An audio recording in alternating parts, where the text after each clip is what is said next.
Salut à tous, j'espère que vous allez bien. Bienvenue pour cette vidéo Mercato, les amis.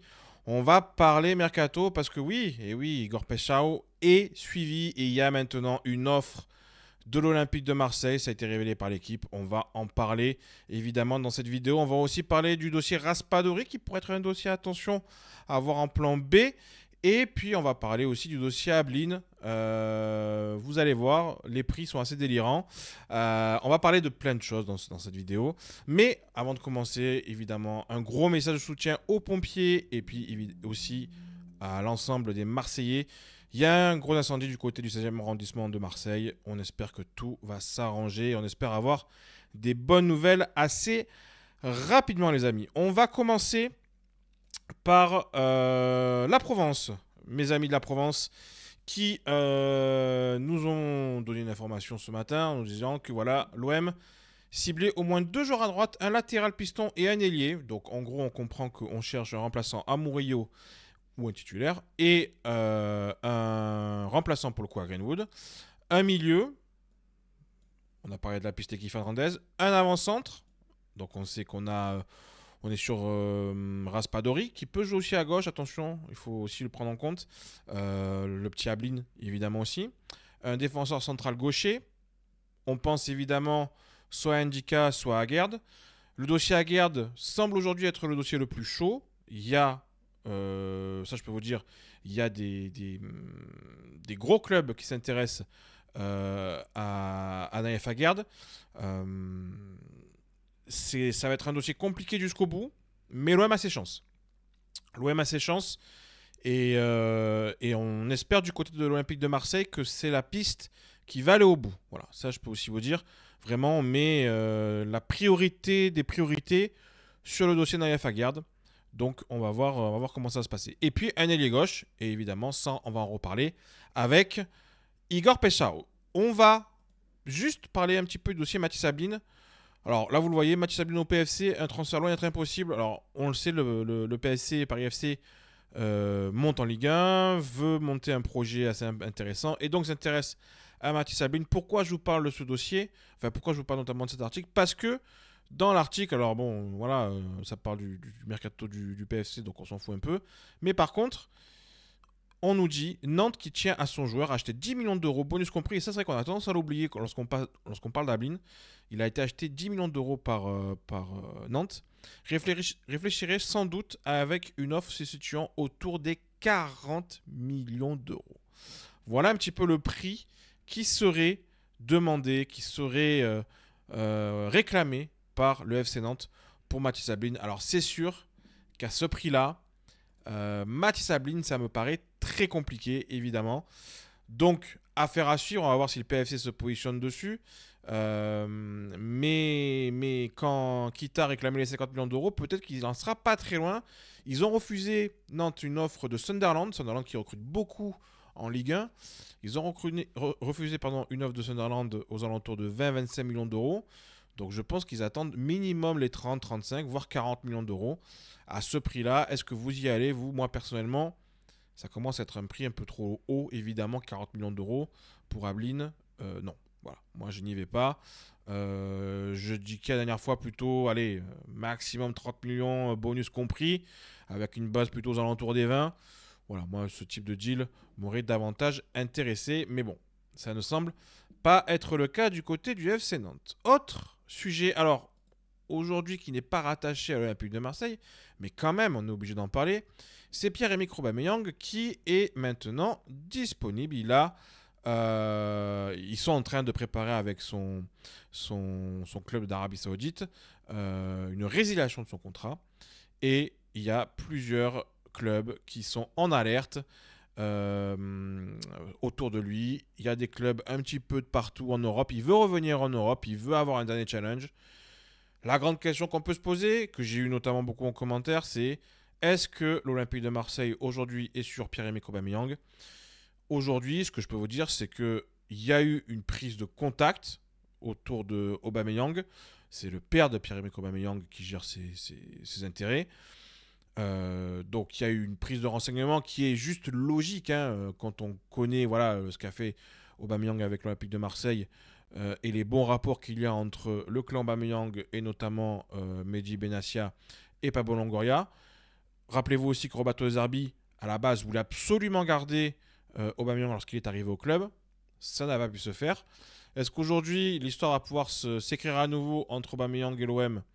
C'est un peu encore trop tôt pour le dire, mais en tout cas, il y a évidemment un intérêt, mais je vais simplement vous ramener vers les déclarations même de Mehdi Benassia, qui a nous expliqué qu'à partir du moment où un joueur est libre et de qualité, il intéresse l'Olympique de Marseille. Donc évidemment que l'Olympique de Marseille, à minima, se renseigne auprès du clan Aubameyang. On verra évidemment si ça doit aller plus loin. On va parler de l'info principale de la journée. L'OM dégaine une offre pour l'ailier Peshao. Alors, c'est l'équipe et Loïc Tanzi qui nous donne cette info. L'OM a fait une deuxième offre de 28 millions d'euros au Feyenoord notamment pour recruter l'ailier brésilien Peshao. Alors, deuxième offre, oui, parce que je vous l'ai indiqué notamment il y a quelques semaines, l'OM avait fait une première offre refusée par Feyenoord. J'avais pas le montant, je pense que ça doit être aux alentours des 20-25. Là, on fait une deuxième offre du coup d'un montant de 28 millions d'euros. On va voir si ça peut faire réfléchir du côté de Feyenoord. En tout cas, on nous indique que l'ailier gauche de Feyenoord est bien la priorité en attaque. Donc il y a eu des échanges informels et le club olympien a d'ores et déjà transmis au moins 2 offres pour recruter le joueur de 25 ans. Ben voilà, j'avais pas lu en entier l'article. Une première offre de 16 millions d'euros, donc voilà le montant qui aurait été proposé par l'Olympique de Marseille, et une seconde estimée à 28 millions d'euros ont été transmises du coup du côté de Feyenoord, qui pour le moment n'a pas donné suite. Alors n'a pas donné suite, ça ne veut pas forcément dire qu'ils ont refusé, simplement que pour le moment il n'y a pas de réponse. Donc on va voir ce qui va se passer. On nous rappelle que Peshao a marqué 16 buts et délivré 10 passes décisives en Eurodivisie. Et si on prend les stats dans la globalité, déjà on voit que Peshao... Alors j'ai vu passer ça notamment hier dans le live. D'ailleurs merci beaucoup pour nous avoir suivis hier sur le live. J'ai vu passer ça, beaucoup de gens disaient il lui reste un an de contrat, il lui reste un an de contrat. Absolument pas. Hein. Il est en contrat jusqu'en juin 2029. Donc il y a 4 ans de contrat derrière pour Igor Peshao. Donc Feyenoord est en position de force. La valeur transfermarkt elle est à 35 millions d'euros. Il faut se rendre compte de ça. Quand on sait que par exemple Sunderland est très proche de faire Armand Llorente pour à peu près 30 millions d'euros, est-ce que Peshao aujourd'hui est plus intéressant que Llorente? Peut-être, sans doute. Donc il faut aussi prendre ça en compte. Même Sunderland peut-être surpaye évidemment certains joueurs. Ça c'est une évidence. Toute compète pour du côté de Peshao. Donc on voit en Eredivisie 16 buts et 14 passes D. En Champions League 2 buts et 5 passes D. On voit que c'est un joueur voilà, de toute façon, qui est très polyvalent. Il peut jouer un petit peu sur tous les fronts de l'attaque, que ce soit côté gauche, il peut même jouer côté droit.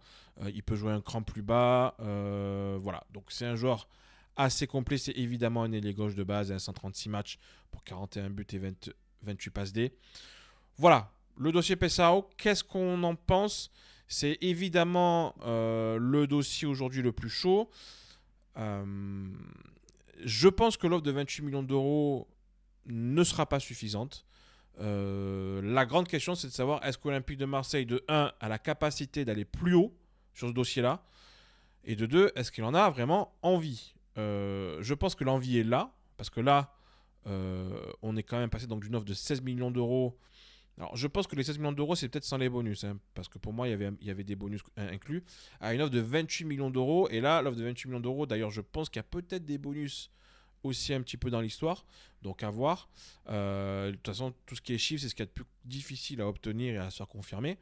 Mais ce qui est sûr, c'est que là, on est sur un dossier où l'Olympique de Marseille met véritablement la priorité. Donc c'est intéressant, parce que ça veut dire que on veut absolument faire un joueur côté gauche et c'est aujourd'hui la priorité. Il y a aussi un élément à prendre en compte, c'est que Feyenoord depuis le départ, apparemment, explique aussi qu'ils ne sont pas forcément vendeurs, ou s'ils sont vendeurs, ils voudraient attendre la fin des barrages de Ligue des Champions, parce que Feyenoord doit faire les barrages de Ligue des Champions. Ils aimeraient avoir Pessao dans leur effectif pour les barrages. Donc ça ne nous arrange pas, évidemment, et je ne pense pas que l'OM attendra Pessao jusqu'à la fin août, ça m'étonnerait. Donc c'est un dossier, à mon avis, si ça doit se débloquer maintenant. Ou en tout cas, quand je dis maintenant, c'est d'ici le stage, aux Pays-Bas. Voilà, à mon avis, ça doit se débloquer dans ces eaux-là. Donc, encore un peu de patience. On va voir si l'Olympique de Marseille va faire une autre offre si jamais la deuxième offre est refusée. Mais c'est le gros dossier des prochains jours. Qu'est-ce qu'on va faire sur Igor Pessao et surtout, qu'est-ce que va faire Feyenoord autour de lui. Et puis, je voulais aussi vous parler de la rumeur Raspadori. Pourquoi parce que déjà la Gazzetta nous dit que le Napoli réclame 40 millions d'euros pour Giacomo Raspadori. Donc 40 millions d'euros, là aussi, on est sur des tarifs XXL pour les finances de l'Olympique de Marseille. L'OM qui est un des clubs intéressés après avoir sérieusement tenté le coup en janvier dernier. Effectivement, en janvier dernier, l'Olympique de Marseille et le Napoli réfléchissaient et travaillaient pour un prêt avec option d'achat automatique aux alentours des 20 millions d'euros. C'est ce que je peux aussi vous dire. Par contre, je suis très étonné aujourd'hui des prix qui sont réclamés par le Napoli. Ok, Raspadori a fait, a fait une deuxième partie de saison plutôt intéressante avec le Napoli. Mais de là à doubler sa valeur, je ne pense pas que ça soit véritablement une réalité. Aujourd'hui, je vais vous montrer notamment sa fiche Transfermarkt. Il a une valeur Transfermarkt de 25 millions d'euros. Contrat jusqu'en juin 2028. Et si on prend toutes les performances du coup depuis sur la saison, hop, je vais vous mettre ça sur la saison 2024-2025, on va le voir, je vous l'avais déjà montré la dernière fois, mais donc début de saison un petit peu compliqué sur le banc, et puis à partir de la deuxième partie de saison, on voit qu'il a commencé à enquiller les buts, 5 buts sur la deuxième partie de saison, une passe D, et puis surtout beaucoup plus de temps de jeu. C'est un joueur qui surtout a besoin d'avoir une place aujourd'hui de titulaire. Gennaro Gattuso, qu'on embrasse évidemment, le grand Gennaro Gattuso, sélectionneur de l'Italie, cette phrase est quand même assez folle quand on y pense, a rappelé notamment qu'il attend de ces joueurs qu'ils soient titulaires dans leur club. Aujourd'hui, Raspadori du côté du Napoli, ce n'est pas un titulaire. Donc, c'est quelque chose véritablement à prendre en compte.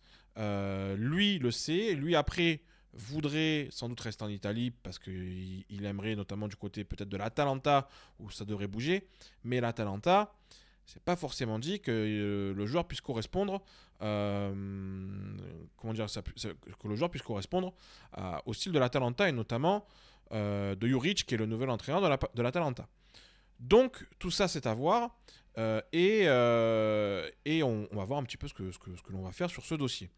Dernière chose dont je vais pouvoir vous parler, alors en exclusivité, j'aime pas dire ce mot-là, mais c'est quand même quelque chose dont je peux vous parler aujourd'hui dans cette vidéo.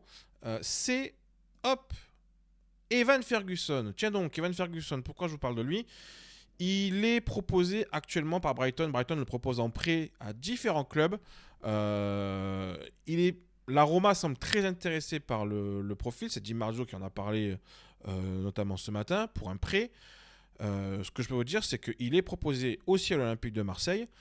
Pour moi, l'Olympique de Marseille ne le considère pas comme une piste prioritaire. Et c'est assez normal vu un petit peu les complications qu'a pu avoir Ferguson la saison dernière. Il a joué que 8 bouts de match de son prêt à West Ham.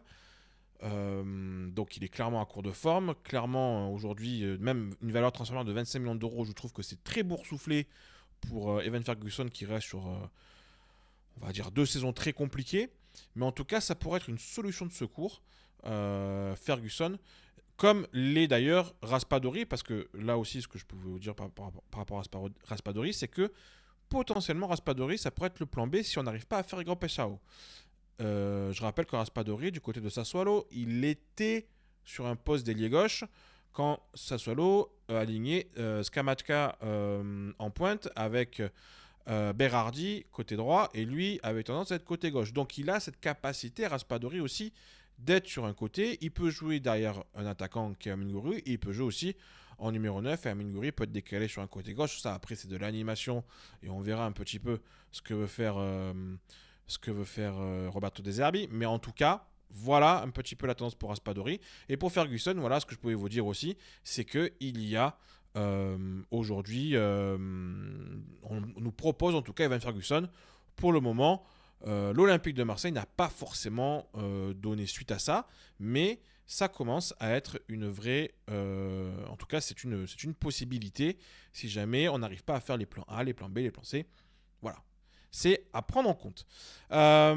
Sinon, du côté de l'Olympique de Marseille, on a repris l'entraînement aujourd'hui, mais on fera le point jeudi dans le live. Et puis, si jamais il y a d'autres infos qui tombent, eh bien, évidemment, on vous fera une petite vidéo. Et s'il y a une alerte mercato, eh bien, on enverra le jingle et on sera en vidéo avec Julien pour vous proposer une alerte mercato. Je vous dis encore une fois, bonne soirée à tout le monde. Encore une fois, on espère que du côté de Marseille, ça va s'arranger. Mettez-vous en sécurité si jamais ce n'est pas le cas. C'est important. Bonne soirée à tout le monde. Et puis on se dit allez l'OM. Allez, ciao tout le monde.